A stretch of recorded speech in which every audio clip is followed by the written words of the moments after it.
जय श्री कृष्णा। राधे राधे। भगतजनों, आज हम सब श्रीमद् भगवत गीता के 13वें और 14वें अध्याय का महात्म्य सुनेंगे। सर्वप्रथम भगवान का सुमरण करते हुए सब बोलिए, ओम श्री राधा कृष्णाभ्याम नमो नमः। श्री लक्ष्मी नारायण भगवान की जय। भगवान शंकर माता पार्वती की जय। यह कथा आप सब पद्म पुराण से सुन रहे हैं। श्री महादेव जी कहते हैं कि हे देवी पार्वती, अब 13वें अध्याय का अगाध महिमा का वर्णन सुनो। तुम उसको सुनने से तुम बहुत प्रसन्न होगी। दक्षिण दिशा में तुंगभद्रा नाम की एक बहुत बड़ी नदी है। उसके किनारे हरिहरपुर नामक रमणीय नगर बसा हुआ है। वहां पर साक्षात भगवान हरिहर विराजमान हैं, जिनके दर्शन मात्र से परम कल्याण की प्राप्ति होती है। हरिहरपुर में हरि दीक्षित नामक एक क्षत्रिय ब्राह्मण रहते थे, जो तपस्या और स्व अध्याय में संलग्न तथा वेदों के पारगामी विद्वान थे। उनकी एक स्त्री थी, जिसे लोग दुराचार कहकर पुकारते थे। इस नाम के अनुसार ही उसके कर्म भी थे। वह सदा पति को कुवाक्य कहती थी। उसने कभी भी उनके साथ शयन नहीं किया। पति से संबंध रखने वाले जितने लोग घर पर आते, उन सब लोगों को वह डांटती और स्वयं कामोन्मत्त होकर निरंतर व्यभिचारियों के साथ रमण किया करती थी। एक दिन की बात है, एक दिन नगर को इधर उधर आते जाते हुए पूर्ववासियों से भरा हुआ देखकर उसने निर्जन एवं दुर्गम वन में अपने लिए संकेत स्थान बना लिया। एक समय रात में किसी कामी को न पाकर वह घर के किवाड़ खोलकर नगर से बाहर संकेत स्थान पर चली गई। उस समय उसका चित्त काम से मोहित हो रहा था। फिर वह एक एक कुंज में तथा प्रत्येक वृक्ष के नीचे जा जाकर किसी प्रीतम की खोज करने लगी, किंतु उन सभी स्थानों पर उसका परिश्रम व्यर्थ गया। उसे प्रीतम का दर्शन नहीं हुआ। तब वह उस वन में नाना प्रकार की बातें कहकर विलाप करने लगी। चारों दिशाओं में घूम घूम कर वियोग जनित विलाप करती हुई उस स्त्री की आवाज सुनकर कोई सोया हुआ व्याघ्र जाग उठा और उछलकर उस स्थान पर जा पहुंचा जहां पर वह रो रही थी। उधर वह भी उसे आते हुए देखकर किसी प्रेमी के आने की आशंका से उसके सामने खड़ी होने के लिए ओट से बाहर निकल आई। उस समय व्याघ्र ने आकर उसे नख रूपी बाणों के प्रहार से पृथ्वी पर गिरा दिया। इस अवस्था में भी वह कठोर वाणी में चिल्लाती हुई पूछ बैठी, अरे बाघ, तो किस लिए मुझे मारने को यहाँ आया है? पहले इन सारी बातों को तू बता, फिर मुझे मारना। उसकी यह बात सुनकर प्रचंड पराक्रमी व्याघ्र क्षण भर के लिए उसे अपना ग्रास बनाने से रुक गया और हंसता हुआ उसे बोला। व्याघ्र बोला, दक्षिण देश में मलापहा नामक एक नदी है। उसके तट पर मुनिपर्णा नगरी बसी हुई है। वहां पंचलिंग नाम से प्रसिद्ध साक्षात भगवान शंकर निवास करते हैं। उसी नगरी में मैं ब्राह्मण कुमार होकर रहता था। नदी के किनारे अकेला बैठा रहता और जो यज्ञ के अधिकारी नहीं हैं, उन लोगों से भी यज्ञ कराकर उनका अन्न खाया करता था मैं। इतना ही नहीं, धन के लोभ से मैं सदा अपने वेद पाठ के फल को भी बेचा करता था। मेरा लोभ यहाँ तक बढ़ गया था कि अन्य भिक्षुओं को गाली देकर हटा देता और स्वयं दूसरों का नहीं देने योग्य धन भी बिना दिए ही हमेशा ले लिया करता था।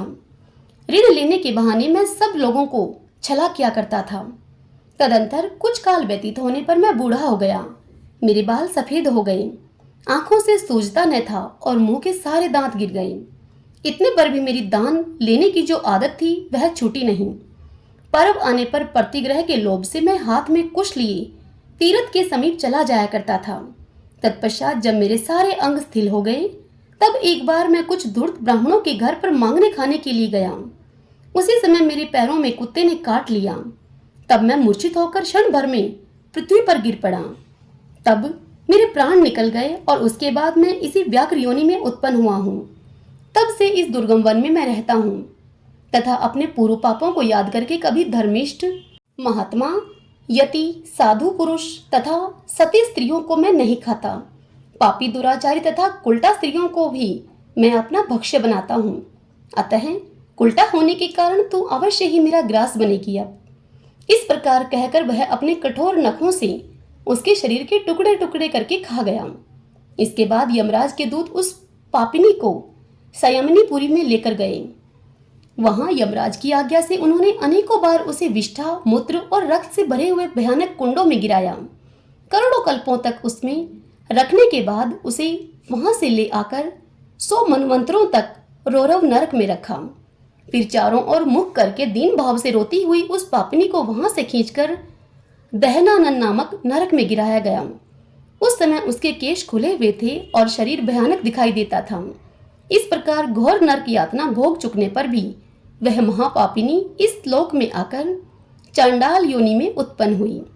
चांडाल के घर में भी प्रतिदिन बढ़ती हुई वह पूर्व जन्म के अभ्यास से पूर्ववत पापों में प्रवृत्त रही। फिर उसे कोढ़ और राजयक्ष्मा का रोग हो गया। नेत्रों में पीड़ा होने लगी। फिर कुछ काल के पश्चात वह पुनः अपने निवास स्थान को गई, जहां भगवान शिव के अंतःपुर की स्वामिनी जम्बका देवी विराजमान हैं। वहां उसने वासुदेव नामक एक पवित्र ब्राह्मण का दर्शन किया, जो निरंतर गीता के 13वें अध्याय का पाठ किया करता था। उसके मुख से गीता का पाठ सुनते ही वह चांडाल शरीर से मुक्त हो गई और दिव्य देह को धारण करके स्वर्गलोक में चली गई। श्री महादेव जी कहते हैं, हे देवी पार्वती, अब मैं भव बंधन से छुटकारा पाने के साधनभूत 14वें अध्याय का महात्म्य तुम्हें बतलाता हूँ। तुम ध्यान देकर उसे सुनो। सिंघल द्वीप में विक्रम बेताल नामक एक राजा थे, जो सिंह के समान पराक्रमी और कलाओं के भंडार थे। एक दिन वे शिकार खेलने के लिए उत्सुक होकर राजकुमारों के सहित 2 कुतियों के साथ वन में गए। वहां पहुंचने पर उन्होंने तीव्र गति से भागते हुए खरगोश के पीछे अपनी कुतिया छोड़ दी। उस समय सब प्राणियों के देखते देखते खरगोश इस प्रकार भागने लगा कि मानो कहीं उड़ गया हो। दौड़ते दौड़ते बहुत थक जाने के कारण वह खरगोश एक बड़ी खदक में गिर पड़ा। गिरने पर भी वह कुतिया के हाथ नहीं आया और उस स्थान पर जा पहुंचा वह, जहां का वातावरण बहुत ही शांत था। वहां हिरणी निर्भय होकर सब और वृक्षों की छाया में बैठे रहते थे।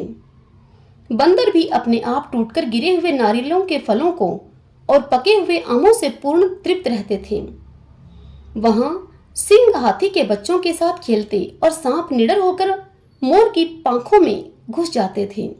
उस स्थान पर एक आश्रम के भीतर वत्स नामक एक मुनि रहते थे, जो जितेंद्रिय एवं शांत स्वभाव से निरंतर गीता के 14वें अध्याय का पाठ किया करते थे। आश्रम के पास ही वत्स मुनि के किसी शिष्य ने अपना पैर धोया था। उसके जल से वहां की मिट्टी गीली हो गई थी। खरगोश का जीवन कुछ शेष बचा था। वह हाँफता हुआ आकर उसी कीचड़ में गिर पड़ा।